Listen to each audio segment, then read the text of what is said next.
Yo, what's up with y'all? It's Keymajor. I'm back with another video for you guys today. I'm gonna show you guys how to make some dark orchestral samples for Southside, how to take some VST strings and make them sound really realistic, authentic, just good overall. So if you guys do enjoy and learn something new, make sure to leave a like, comment, subscribe, and let's get straight to it. So here I am in the FOP, and as you can see, I used a lot of SRX strings and augmented strings. For the first layer, I went into augmented strings and I selected the go-to preset.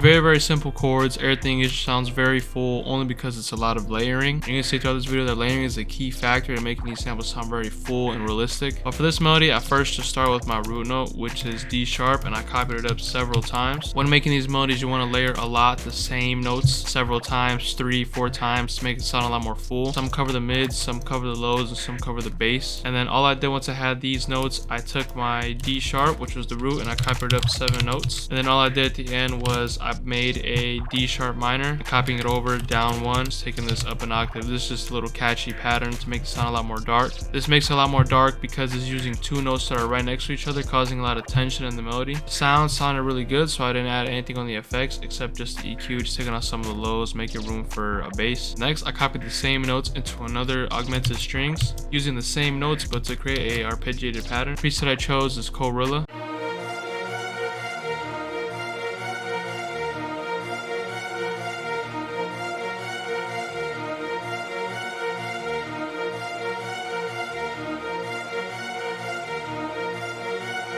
And all it is just layering again. I took the same notes and I just copied it down 2 octaves. But for coming up with this pattern, it was very simple. Like I said, I just used the original notes to help guide me. And I just created a very simple repetitive pattern. For the lower octave, I did lower the velocity by a lot so it wouldn't stand out as much and take over. And then just like the first sound, all I added was some EQ down here and I panned this one a tiny bit to the left. Next, I went to SRX strings and I selected this preset. And now I already had a nice foundation for the melody. Some full, nice sounding strings. So I want to add some more of a top layer, more of a top melody, something more catchy.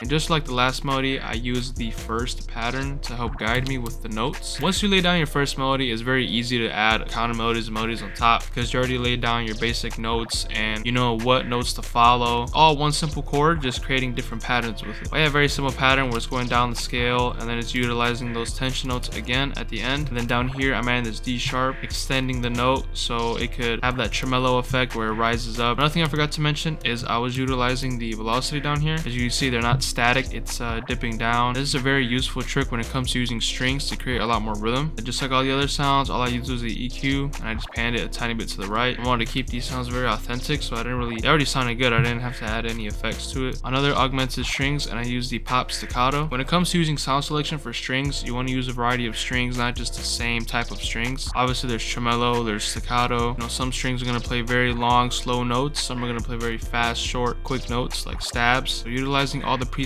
you have and all the different type of strings you have will definitely help make your sample sound a lot more full, like a real orchestra.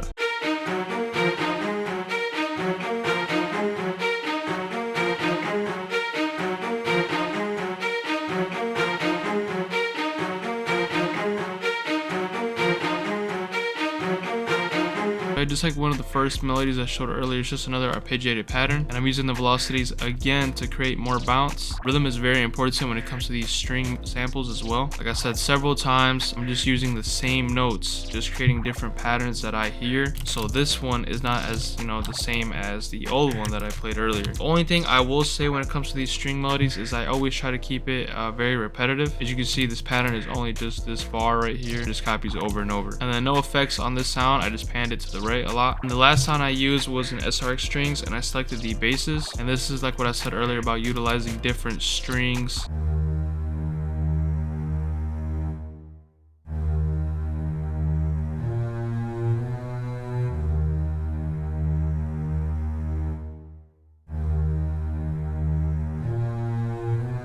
But very simple. I'm using my root note again, which is D sharp, and at the end I just added some notes. I just went down 5, 1 2 3 4 5, and then up an octave. Very simple. I cut off the first note at the end just to give it a little more rhythm, give it some space for the other sounds to come in and, you know, shine. I just raised the lows a little bit to have the bass stand out a little bit more, but very simple. Just some good sound selection, good layering. Lastly, on the master, I just have an EQ, cutting off some of the low mids and then just raising the highs to make it sound a lot more clean, a lot more crisp. Pretty much it. Just a soft clipper making it a little louder. And export that, and this is the final sample.